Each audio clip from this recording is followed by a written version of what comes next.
Les policiers de Guyane étaient déjà montés au créneau il y a quelques mois pour réclamer des moyens supplémentaires à l'État.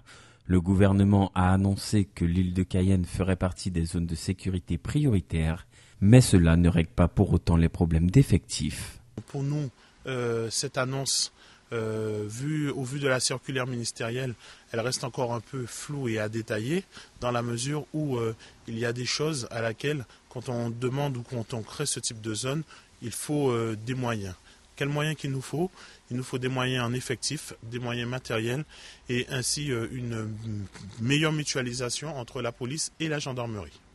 Les policiers guyanais insistent sur le fait que le matériel qu'ils utilisent devrait être adapté à la réalité guyanaise. La délinquance évolue. Je vous rappelle que pour la police nationale, nous n'avons pas eu d'apport d'effectifs supplémentaires depuis décembre 2007, date où la compagnie d'intervention a été renforcée. La délinquance évolue aussi dans ses modes opératoires. On a de plus en plus d'atteintes violentes contre les personnes, donc ça paraît tout à fait justifié de pouvoir lutter contre les atteintes aux personnes et également les cambriolages qui ont explosé.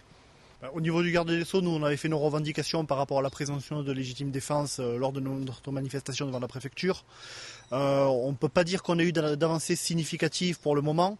On reste vigilant, on comprend qu'on est en période estivale, que les négociations et le travail ne peuvent pas se faire comme en période normale. On restera attentif à partir de septembre pour voir quelles sont les avancées dans ce domaine.